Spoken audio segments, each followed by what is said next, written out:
Good morning students. जमनी लाल के channel JLC Hajipur पर आपका स्वागत है।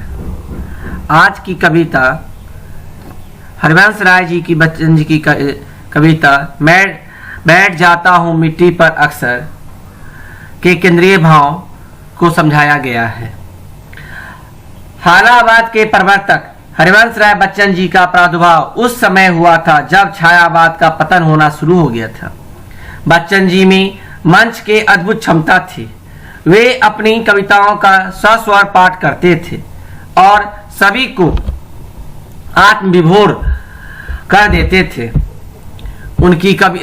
उनकी कविताएं तहलका मचा देती थी।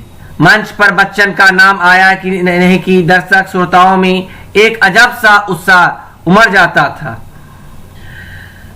उस समय कवि सम्मेलन की सफलता का एक ही सूत्र था, हरिवंश राय बच्चन की कविता एवं उनकी उपस्थिति।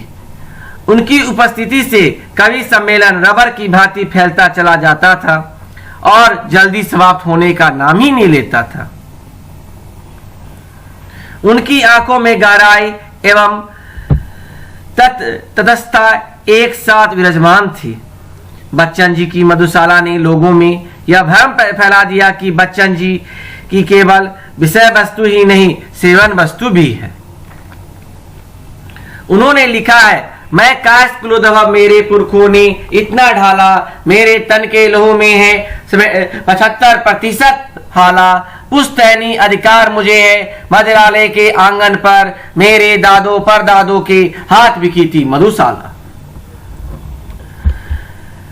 एक समय ऐसा आया कि उन पर आक्षेपों की झड़ी लग गई, लेकिन बच्चन जी अपनी सीमाओं का अतिक्रमण करने के पक्ष में कतई नहीं थे। बच्चन जी की भाषा में गुड़ से ज्यादा मिठास जन्मजात थे। उनके रग रग में मस्ती इस तरह बस गई थी कि बड़ी सी बड़ी बातें भी हंसते खेलते बोल देते थे। मधुशाला की इन पंक्तियों से वही स्पष्ट हो रही है। धर्म ग्रंथ सब जला चुकी है, जिसके अंदर की ज्वाला मंदिर मस्जिद गिरजे सबको तोड़ चुका जो मत वाला, पंडित मोमिन पादरियों के फंदों को जो काट चुका, कर सकती है आज उसी की स्वागत है मधुशाला। मुसलमान और हिंदू हैं दो एक, मगर उनका प्याला एक, मगर उनका मदिरालय एक, मगर उनकी हाला। दोनों रहते एक न जब तक मंदिर मस्जिद में जाते, बैर बढ़ाते मंदिर मस्जिद मेल कराती मधुशाला।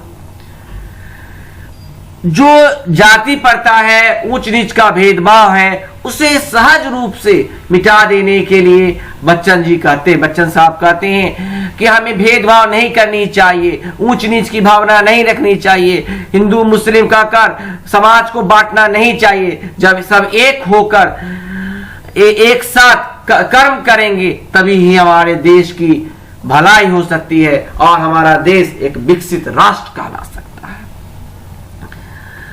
अभी हम लोग जो कविता पर बात करने जा रहे हैं वह छात्र जीवन से जुड़ी कविता है और छात्र को उत्प्रेरित करने के लिए इस कविता को बच्चन जी ने लिखा है। यह कविता वास्तविक जीवन का परिचय पत्र होते हुए जीने की एक कला भी बतलाती है। मानव जीवन अनिश्चितताओं से पूर्ण एक यात्रा है। इस यात्रा को एक कुशल पथिक ही सफल बना सकता है। इस यात्रा की सफलता की एक कुंजी प्रस्तुत पंक्ति में कवि ने प्रस्तुत किया है। यथार्थ को ठुकराकर कल्पना की दुनिया में भ्रमण कर इस यात्रा को सफल नहीं बना सकते हैं। यथार्थ की पृष्ठभूमि पर ही हम विकासोन्मुखी विचारधारा से अपनी मंजिल को प्राप्त कर सकते हैं। बच्चन जी कहते हैं कि छात्र को एकीकृत होकर अपने पढ़ाई के प्रति दृढ़ संकल्पित होकर पढ़ाई करनी चाहिए। तभी तो उन्होंने स्पष्ट कहा है, लगा दो आग पानी में जवानी उसको कहते हैं, उड़ा दो बाप के दौलत फुटानी उसको कहते हैं। हरिवंश राय बच्चन जी स्पष्ट कहते हैं कि शौक जो होता है वह तो बाप के पैसे से ही पूरा होता है, और उसको बताने के लिए इस कविता में उन्होंने स्पष्ट रूप से कहा है, बैठ जाता हूं मिट्टी पे अक्सर क्योंकि मुझे अपनी औकात अच्छी लगती है। मैंने समंदर से सीखा है जीने का सलीका, चुपचाप से बहना और अच्छी मौज में रहना। ऐसा नहीं कि मुझ में कोई ऐब नहीं है, पर सच कहता हूं मुझ में कोई फरेब नहीं है। जल जाते हैं मेरे अंदाज से मेरे दुश्मन, क्योंकि एक मुद्दत से मैंने ना मोहब्बत बदली और ना दोस्त बदले। एक घड़ी खरीदकर हाथ में क्या बांध ली, वक्त पीछे ही पड़ गया मेरे। सोचता था घर बनाकर बैठूंगा सुकून से, पर घर की जरूरतों ने मुसाफिर बना डाला। सुकून की बात मत कर ए गालिब, बचपन वाला इतवार अब नहीं आता। शौक तो माँ बाप के पैसे से ही पूरे होते हैं, अपने पैसे तो बस जरूरतें ही पूरा करती है। जीवन की भागदौड़ में क्यों वक्त के साथ रंगत खो जाती है, हंसती खेलती जिंदगी भी आम हो जाती है। एक सवेरा था जब हंसकर उठते थे हम, और आज कई बार बिना मुस्कुरा ही शाम हो जाती है। कितने दूर निकल गए रिश्तों को निभाते निभाते, खुद को खो दिया हमने अपनों को पाते पाते। लोग कहते हैं हम मुस्कुराते हैं बहुत हैं, और हम थक गए दर्द छिपाते छिपाते। खुश है सबको खुश रखता हूँ, लापरवाह हूँ फिर भी सबकी परवाह करता हूँ। मालूम है कोई मोल नहीं मेरा, फिर भी कुछ अनमोल लोगों से रिश्ता रखता हूँ। चाहता तो हूँ कि ये दुनिया बदल दूं, पर दो वक्त की रोटी के जुगाड़ में फुर्सत नहीं मिलती। दोस्तों, मांगी सी मांगी घड़ी पहनकर देख ली, वक्त फिर भी मेरे हिसाब से कभी ना चला। यूं ही हम दिल को साफ रखा करते थे, पता नहीं था कि कीमत चेहरों की होती है।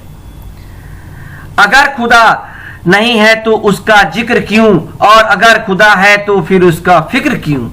दो बातें इंसान को अपनों से दूर करती है, दो बातें इंसान को अपनों से दूर करती है, एक उसका अहम और दूसरा उसका वहम। पैसे से सुख कभी खरीदा नहीं जाता, और दुख का कोई खरीदार नहीं होता। मुझे जिंदगी का इतना तजुर्बा तो नहीं, पर सुना है सादगी में लोग जीने नहीं देते।